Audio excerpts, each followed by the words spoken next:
bangsa berbicara tiga hal penting dengan Bapak Muhaimin Iskandar. Yang pertama yang berkaitan dengan dimulainya pembahasan RUU Pemilu. Yang kedua yang berkaitan dengan memperkuat sistem presidensial. Dan yang ketiga masalah komunikasi politik dengan partai-partai pendukung yang akan diintensifkan lagi. Saya kira tiga hal itu yang tadi kita bicarakan, terutama yang ketiga komunikasi. Memang kita ini sangat sering bertemu, tetapi memang ini akan lebih diseringkan lagi sehingga semuanya menjadi sambung dan permasalahan yang berkaitan dengan rakyat, permasalahan bangsa, permasalahan negara itu bisa dibicarakan bersama-sama. Saya kira itu tiga hal yang tadi kita bicarakan. Saya persilakan Pak Muhaimin.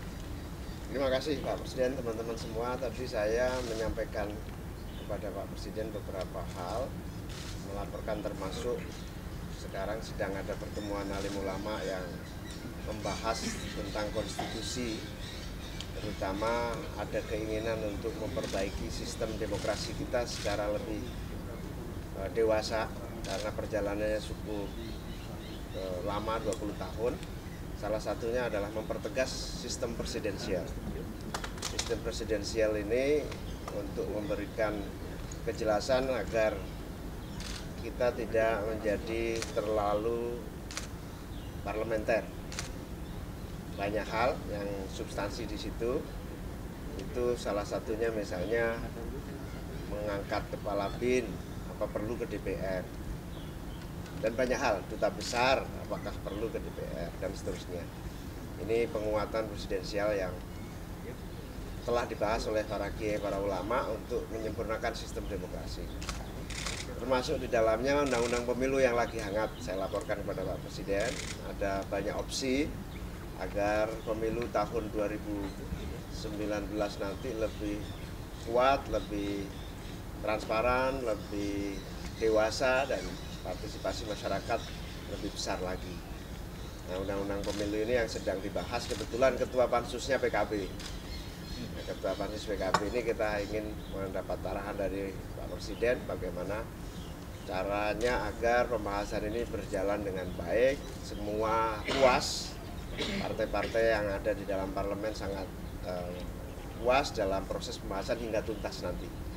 Nanti panjang ini ceritanya, kapan-kapan kita diskusi khusus soal undang-undang pemilu itu.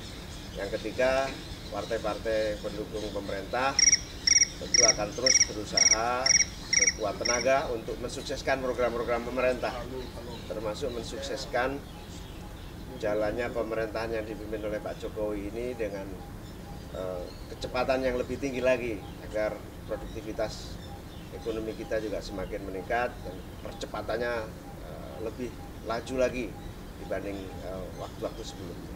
Kira-kira itu.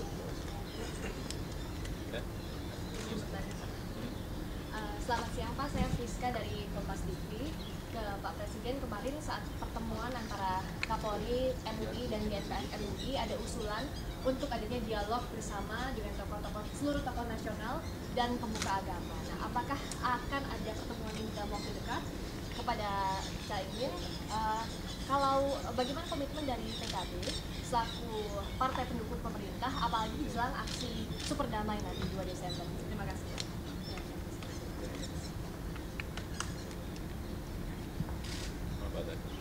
Apa akan ada pertemuan dengan tokoh-tokoh nasional dan berbagai kalangan? Sudah sering ketemu. Ya, menjadi masukan ya. Tetapi sebetulnya kita itu sudah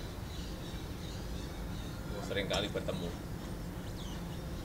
karena pertemuan kita sering informal, sering tertutup. Jadi kalau terbuka memang belum, tapi saya kira menjadi masukan.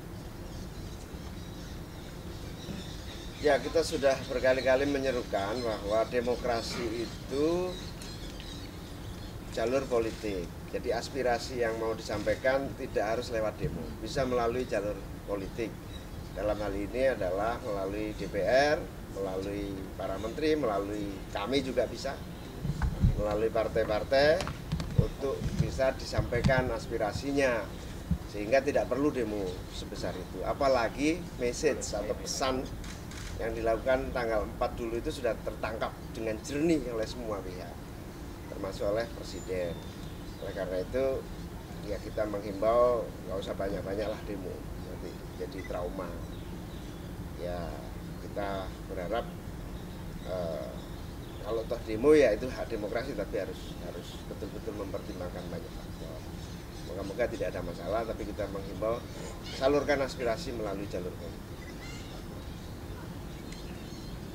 Ya namanya lebih komunikasinya lebih diintensifkan lagi ya. Kalau biasanya seminggu ketemu 2 kali ya sekarang ketemu 4 kali gitu aja.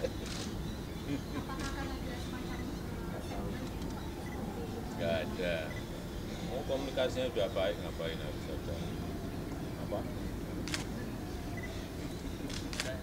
Dan Pak dari Kompas.com Pak mau melanjutin pertanyaannya Mbak Nita, tapi untuk ingin tadi disampaikan langsung juga nggak Pak Jokowi keluhan yang kemarin soal itu perjuangan gitu, komunikasi PKB tidak efektif, PDIP kalau PDIP langsung kemarin kan disampaikan kalau PDIP langsung dijalankan, kalau PKB harus dicatat dulu gitu, disampaikan juga nggak? Ya kemarin itu yang saya omongkan adalah begini, kalau mau efektif peran PKB, maka kiai-kiai harus kerja lebih banyak lagi supaya kursinya banyak. Kalau kursinya banyak, pasti akan didengar Presiden lebih banyak. Kalau kursinya sedikit ya PDIP dulu dibanding PKB. Enggak semuanya sama, pasti dicatat dulu. Pasti semua partai pasti dicatat, tahu enggak dicatat nanti lupa, dicatat semua. Pelaksanaannya tentu saja kan ada kalkulasi, ada hitung-hitungannya, itu aja hanya masalah. Tapi semuanya dicatat. Nggak ada yang tidak dicatat, tahu-tahu dilaksanakan. Semuanya dicatat. Jadi ya, kemarin kan saya ngasih motivasi pada kiai Pak. Mau didengar, ya kursinya harus banyak. Kalau kursinya sedikit, kalau sedikit ya jangan mahal gitu lah. Saya kok dari Metro TV melihat dengan komunikasi sudah mulai kembali dirangkul oleh Presiden juga. Apakah nanti PKB akan tetap mendukung pemerintah atau Presiden di 2019 seperti Golkar yang menyatakan sikap akan mendukung Jokowi? Ya kalau diperlukan terserah Presiden. Tapi komitmen partai sendiri sejauh ini seperti apa melihat komunikasi itu?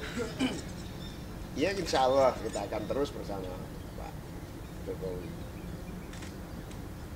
Terserah beliau. Asal nambah atau gimana? Asal nambah apa? Nambah kursinya. Cukup ya, terima kasih. Ya, terakhir. Pak, satu lagi Pak, Fabian Pak dari Kompas.com. Pak, dari seluruh rangkaian konsolidasi Pak Presiden ke internal ataupun ke eksternal Pak, termasuk ke partai politik, apakah saat ini sudah dapat dipastikan Pak bahwa memang unsur-unsur di politik negara saat ini sudah dalam seperti yang sesuai dengan keinginan Pak Presiden? Ya tetap perlu dilanjutkan terus, nggak ada habisnya konsolidasi kebangsaan, konsolidasi kenegaraan itu harus terus, karena ini juga untuk sekali lagi untuk mengingatkan kita semuanya pentingnya kita tetap di dalam negara kesatuan Republik Indonesia yang isinya beragam dan majemuk. Terus kita ingatkan.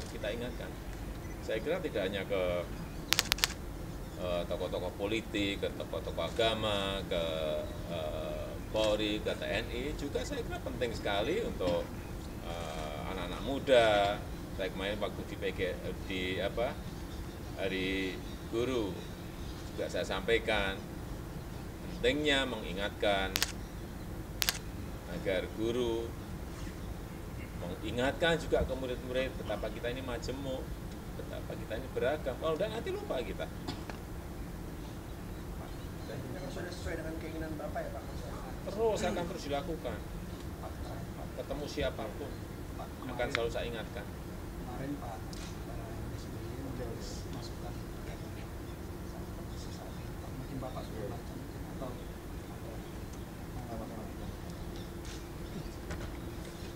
Cukup ya, terima kasih. MUI kemarin mengusulkan untuk rujuk nasional. Untuk rujuk nasional, apakah pemerintah akan Apa rujuk nasional dari saran MUI kemarin? Nggak ada yang tukaran kok. yang berantem siapa? Enggak, apa saya kira rujuk-rujuk itu kalau kita nggak berantem kok. Kita ini ingin mengingatkan kembali betapa kita ini beragam, betapa kita ini majemuk. Enggak lah, saya kira rujuk, rekonsiliasi itu kalau kita berada pada posisi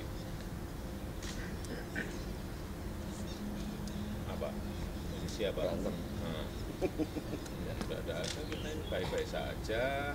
Kita bertemu MUI juga sudah, bertemu NU juga sudah, bertemu Muhammadiyah juga sudah. Saya kira kita ini baik-baik saja. Hanya perlu sekali lagi kita mengingatkan pada kita semuanya tentang keberagaman itu, tentang pentingnya Pancasila, tentang pentingnya NKRI, tentang pentingnya Bhinneka Tunggal Ika.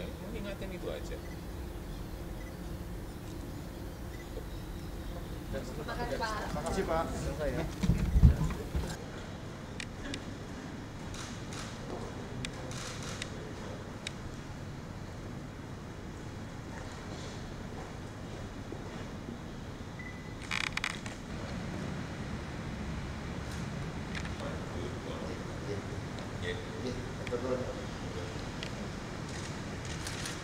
kasih. Assalamualaikum.